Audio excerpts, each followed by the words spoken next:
unshakable spirit, stories of compassion and wisdom. And today's story is number 57. My life you may have, but not my money. The words that scared off a legendary bandit. Once there was a hard-working grocer. He had a large sum of money and was so worried about someone stealing it that he could barely sleep at night. One night a Buddha came to him in a dream and announced, "Before long a well-known thief will come by.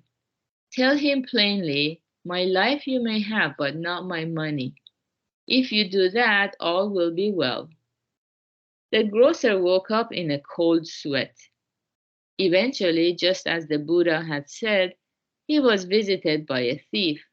"Look you," said the thief gruffly, "if you want to live, hand over your money." The grocer remembered what he had dreamed and said sharply, "My life you may have, but not my money." The thief ran off in fear and disappeared. Eventually, when the legendary bandit Ishikawa Goemon was apprehended, he looked back on this episode and confessed, "Never in my life did I ever hear any words so terrifying. There is nothing that cannot be done if you stake your life on it. When the petal falls is when it floats, lotus blossom. The force of its entry propels it from the water again, frog in a pond."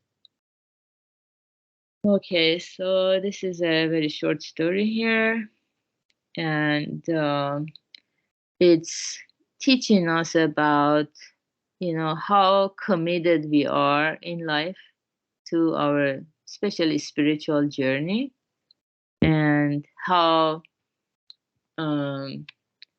whether we are going forward like half-heartedly in a lukewarm way, there's lackluster and kind of no joy, no gratitude, or whether we are going forward cultivating gratitude and joy all the time and realizing how living life is like going forward on a one-way street. We can never go back and redo things, change things. It's one way. So the more we listen to the Dharma, we understand this cause and effect relationship, that time is just moving forward. So we become more and more serious about what is it that will stay with us as time is passing. Things that brought us happiness just a few days ago, they only turned into some memories. And sometimes it's not even sweet memories. Maybe it's more like bitter memories. So everything is becoming part of the past, and we are rapidly moving forward. So the question comes, what is it that we are on this journey for? Where are we going? What is it all about? So maybe this question, I'm sure it crosses every human's mind once in a while, because, if life were all rosy and everything was sweet and fun, yeah, we could just enjoy every day of it until it's over. But it's not always rosy and sweet. We have to struggle in life as well. And when we struggle, all the more we want to know, what is the point of it all? Why do I have to go through this? So only when we are shown a true purpose in life, something that once we accomplish, it will be lasting. It doesn't fade away. Once we understand that, that's the only time we can stake our life on it and give all we have, because we already know everything else is gonna let us down.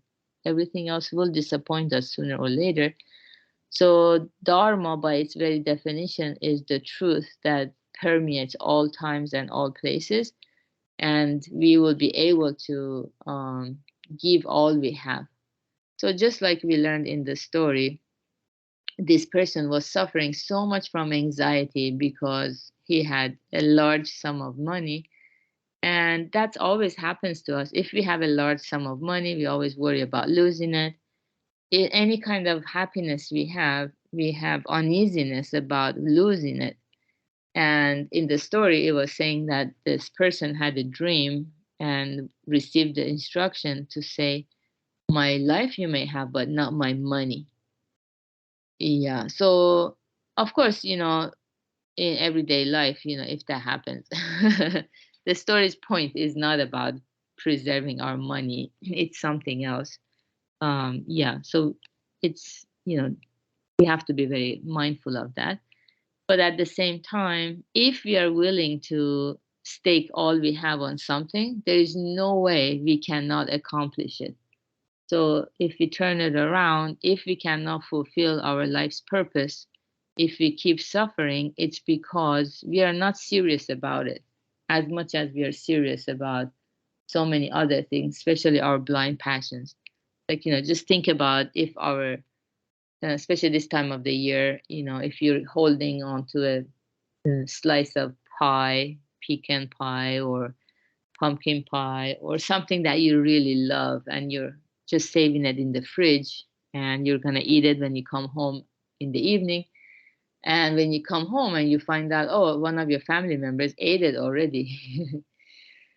And yeah, the more you were relying on that piece of dessert, the more you see something very unpleasant in the mind. We even have anger about it, which is so foolish, anger over a piece of dessert, but we get so serious, all worked up, every fiber of our beings gets activated.